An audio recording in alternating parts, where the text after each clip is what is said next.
La nuit était épaisse, l'air saturé de la froideur inhospitalière de l'hiver.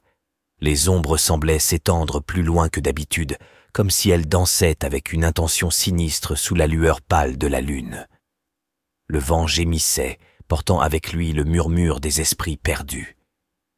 Dans cette obscurité, un homme se tenait, le cœur lourd de fardeau, la conscience assaillie par des souvenirs qui menaçaient de le submerger. Que ce soit les vents glacés de la nuit, le clair de lune perçant à peine les nuages, ou mes sens d'assassin, héritage d'une vie entière, tous me chuchotent la même chose à l'oreille. Bon Bolote, comme d'habitude, Raon. Un soupir résigné s'échappa de ses lèvres alors qu'il murmura ces mots dans le silence nocturne. Merci, Seigneur Daerus, Daerus Robert. La voix résonnait avec une lourdeur particulière, empreinte d'une fatigue accumulée au fil des ans. L'homme en question, Raon, savait que son temps touchait à sa fin, mais la douleur de cette certitude était plus profonde que ce qu'il aurait pu imaginer. Ils disent que je vais mourir aux mains de cet homme ce soir. Tu m'as montré des résultats dignes du chef des ombres. Grâce à tes efforts, notre maison a commencé à se développer encore plus rapidement. Je n'ai fait que mon travail. 6 mots, prononcés avec une résignation déchirante, révélaient une histoire complexe de servitude et de trahison, une existence façonnée par des forces invisibles. Dis-moi, Raon, crois-tu qu'une ombre ait besoin de liberté? Nous autres, les ombres, ne faisons que suivre les ordres de notre maître. Pensée, émotion, ou même le cœur, ces choses nous sont futiles. Bien, tu le comprends donc. La voix de Daerus Robert résonnait dans l'obscurité, emplie d'une sagesse teintée d'amertume. Mais, si tu sais tout ça, pourquoi as-tu agi de ton propre chef? Les mots de Raon étaient chargés d'une confusion qui menaçait de se transformer en colère. Comment a-t-il pu remarquer? L'endoctrinement. La révélation soudaine résonnait dans son esprit, dévoilant une vérité sombre qu'il aurait préféré ne jamais connaître. La maison Robert avait utilisé des méthodes impitoyables pour contrôler leurs ombres, les transformant en marionnettes sans volonté propre. La façon dont la maison Robert utilise le groupe des ombres est en kidnappant ou en achetant des jeunes enfants et en faisant d'eux des assassins prêts à donner leur vie pour accomplir le sale boulot de la maison Robert. Autrement dit, en élevant des chiens loyaux envers la maison. J'ai aussi été endoctriné, mais grâce à une rencontre spéciale durant l'une de mes missions, j'ai pu me libérer des terribles chaînes qui me tenaient prisonnier. La confession de Raon était un murmure étouffé dans l'obscurité, une révélation douloureuse qui ébranlait les fondements de sa propre identité. Il avait été une ombre parmi les ombres, manipulé et façonné par des forces qu'il avait à peine comprises. Mais comment a-t-il su que j'ai échappé à l'endoctrinement? Comment avez-vous su, Seigneur? Les mots sortirent de sa gorge nouée, révélant une vulnérabilité qu'il avait cachée pendant si longtemps. Pour tous les assassins, toi inclus, 2 colliers vous lient. Le premier est l'endoctrinement auquel tu as pu échapper, je ne sais comment, tandis que le second... La voix de Daerus Robert se transforma en un murmure glacial qui perça l'air froid de la nuit. Est-ce celui-ci? Quelle est cette douleur? J'ai l'impression que mon cœur se fait déchirer par une lame. Il s'agit d'un ver de rage, un insecte qui a été implanté dans ton corps. Il obéit à mes ordres et dévore ton cœur. La pire sorte de sorcellerie qui soit, capable même de lire les émotions d'un esclave. Comme si l'endoctrinement ne suffisait pas, vous m'avez implémenté un ver de rage. La révélation choquante s'abattit sur Raon comme un coup de tonnerre dans un ciel déjà orageux. Son être tout entier tremblait de douleur et de colère, luttant contre la réalité de son existence manipulée. Les mots de Daerus Robert résonnaient avec une cruauté implacable, dévoilant la vérité la plus sinistre derrière la façade soigneusement construite de la maison Robert. Après tout ce temps à agir comme un saint, vous êtes infâme, Daerlis. Il s'agit de prudence et non d'infamie. Sans oublier que tu as réussi à échapper à l'endoctrinement. On dit que tout le monde porte un masque. Mon masque est simplement plus épais et spécial que les autres, Daerus Robert. La voix de Darius Robert se transforma en un murmure rauque, un mélange complexe de mépris et de respect mêlé dans son ton. La nuit était témoin de leur confrontation, de l'explosion de vérités cachées et de douleurs insoupçonnées. Rahon, le protagoniste malheureux de cette sombre histoire, avait été élevé dans l'obscurité et façonné par les mains impitoyables du destin. J'ai été kidnappé à un âge si jeune que je n'en garde quasiment aucun souvenir.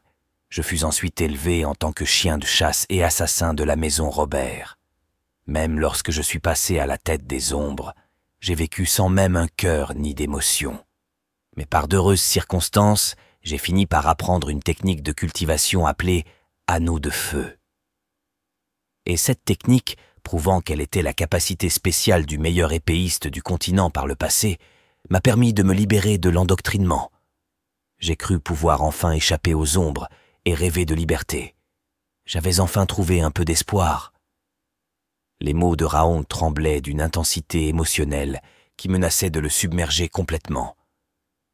Son récit dévoilait les cicatrices cachées de son âme, les luttes et les triomphes qui avaient jalonné son chemin tortueux vers la liberté. Et malgré ça, pourquoi la seule chose qui m'attend est la mort et non la liberté?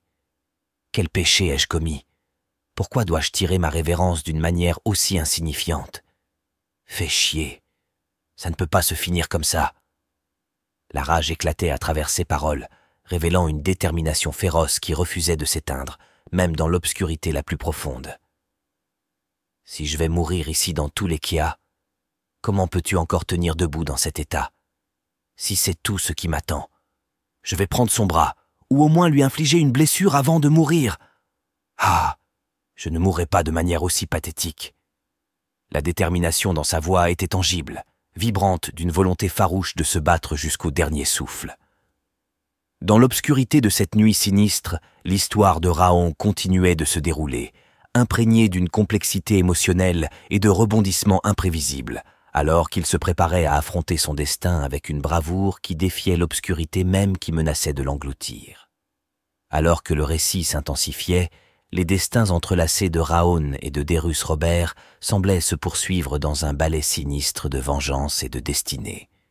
La conscience de Rahon se débattait avec les souvenirs de sa vie passée, tandis qu'il lutta pour trouver un sens à sa réincarnation dans le corps du bébé de Sylvia, une révélation qui secoua son être jusqu'à ses fondations. C'était une opportunité inattendue de renaître, mais aussi une tâche intimidante à laquelle il devait faire face. Sous le nom de rayon de soleil, il se retrouva enveloppé dans un nouveau foyer, témoin de l'opulence et de l'influence de la famille puissante dans laquelle il avait été réincarné. Avec une volonté ardente de vengeance, il savait qu'il devait se montrer patient, rassembler ses forces et maîtriser les secrets de l'anneau de feu pour réaliser son dessein. Pourtant, alors que ses plans prenaient en forme dans sa nouvelle réalité, l'arrivée soudaine de Glenn Zigart, le maître de la plus grande maison du continent, apporta une nouvelle tournure à son destin. La présence imposante de Glenn, avec ses cheveux dorés et son regard perçant, signifiait que l'ombre du pouvoir et de la grandeur planait désormais sur la vie de Rayon. Malgré sa réincarnation dans ce monde de pouvoir et de machination, Rayon savait que ses objectifs de vengeance étaient loin d'être atteints. Alors que son regard croisait celui de Glenn, la tension entre les deux hommes semblait annoncer un affrontement inévitable, une lutte qui transcenderait le temps et l'espace, une bataille entre deux volontés qui ne pouvaient être brisées. Dans cette nouvelle vie, Rayon de Soleil était déterminé à atteindre son but ultime, à réclamer ce qui lui avait été pris injustement dans son passé. Avec la force de sa détermination, il se prépara à affronter les épreuves à venir, déterminé à se venger de Darius et à rétablir sa propre justice dans un monde tissé de complots et de trahisons.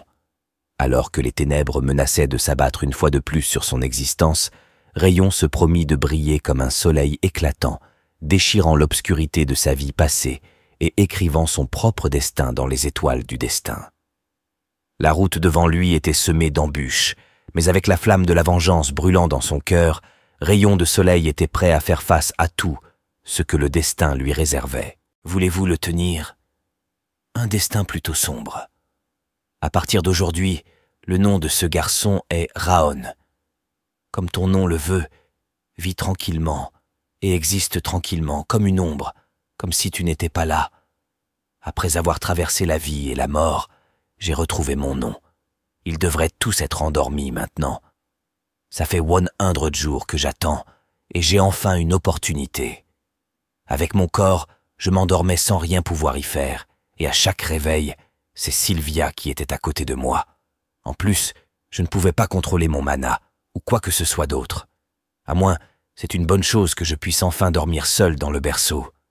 Bon, commençons. Anneau de feu, condensation. Les techniques de cultivation continentales ordinaires utilisent la respiration pour accepter le mana de la nature et accumuler l'aura dans le champ d'énergie. L'anneau de feu qui s'obtient lors de rencontres spéciales est différent. Tout comme un sorcier crée des cercles de mana, il crée un anneau circulaire autour du cœur, ce qui augmente l'endurance et stimule la croissance du corps, tout en augmentant la puissance mentale et l'affinité au mana. Grâce à cela, cette méthode permet d'obtenir les conditions idéales pour devenir un guerrier. Un autre avantage est que même un génie comme Derus ne peut pas détecter si l'anneau de feu existe ou non. En outre, si je cultive mon corps et mon esprit à l'aide de l'anneau de feu et que je m'approprie les techniques d'escrime de Diegari, une vengeance contre Derus Robert sera enfin à ma portée. C'est peut-être à cause de la constitution de ce corps, mais mes circuits de mana sont remplis d'un froid intense. C'est pourquoi tout mon corps est glacé, même après une 20aine d'heures de sommeil. Le blocage concerne environ 9 zones. C'est grave. À ce rythme, je mourrai lorsque le froid aura bloqué tous mes circuits de mana. Je dois briser les circuits avec l'anneau de feu. D'un autre côté, ce serait du gâchis de perdre une telle énergie innée. Je vais la combiner avec le flux de feu et les faire circuler ensemble. Voilà, c'est peut-être lent, mais c'est régulier. Ensuite, Je suis déjà épuisé après si peu d'efforts? Bordel, je ne peux pas. Agaga, foufou-tilde. Notre Raon est si mignon. Continue encore un peu. C'est difficile de jouer le jeu. Mon âme est celle d'un adulte, mais je suis forcé d'agir comme un bébé. Je veux mourir. Mon âme est celle d'un adulte, mais je suis forcé d'agir comme un bébé. Je veux mourir.